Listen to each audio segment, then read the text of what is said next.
warahmatullahi wabarakatuh. Perkenalkan, nama saya Edwin Rudianto Wilar dari kelas C5, nomor stambuk 040 2020 0080.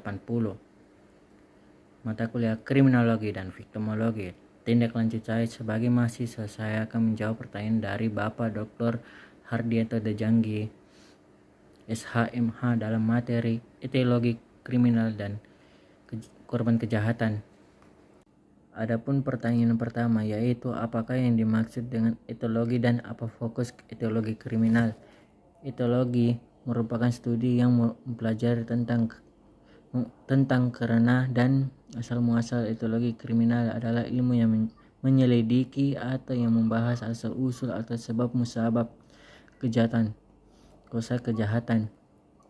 Adapun fokus studi etiologi kriminal, dalam etiologi kriminal fokus perhatiannya yaitu penjahat yaitu mempelajari alasan seseorang melanggar hukum pidana atau melakukan tindak kejahatan sementara orang lain tidak melakukannya. Pertanyaan kedua, apakah yang dimaksud dengan korban? Menurut Arif Gusita, korban adalah orang yang menderita jasmani dan rohani diakibatkan dari tindak orang lain yang mencari kepentingan diri sendiri dan yang berkepentingan hak asasi yang dirugikan. Menurut Bambang Waluyo, korban adalah orang yang telah mendapatkan penderitaan fisik atau penderitaan mental, kerugian harta benda atau mengakibatkan mati atas perbuatan atas usaha pelanggaran ringan yang dilakukan oleh pelaku tindak pidana. Menurut Muladi, korban victim adalah orang-orang baik secara individu maupun kolektif telah menderita kerugian fisik atau mental, emosional, ekonomi atau gangguan substansial terhadap hak-hak yang fundamental melalui perbuatan atau komisi yang melanggar hukum pidana di masing-masing negara, termasuk menyalahgunakan kekuasaan. Pertanyaan ketiga, sebutkan 3 perundang-undangan yang mengatur tentang definisi korban.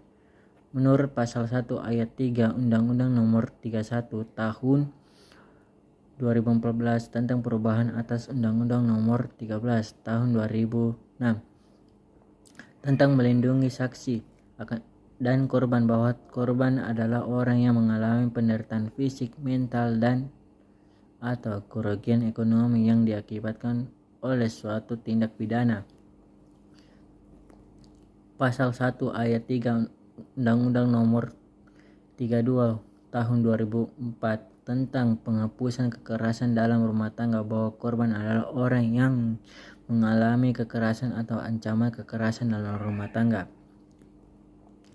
Pasal 1 ayat 5 Undang-Undang Nomor 27 Tahun 2004 tentang Komisi Kebenaran dan Rekonsiliasi, bahwa korban adalah perseorangan atau kelompok orang yang mengalami pengabaian, pengurangan, atau perampasan hak-hak dasarnya sebagai akibat langsung dari pelanggaran hak asasi manusia yang berat, termasuk korban adalah juga warisnya. Pertanyaan keempat, bagaimana jika peranan korban dalam kejahatan?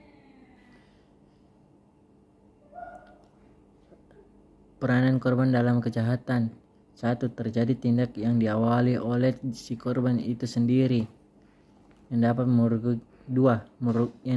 dapat merugikan, mungkin itu akibat kerjasama korban dan pelaku.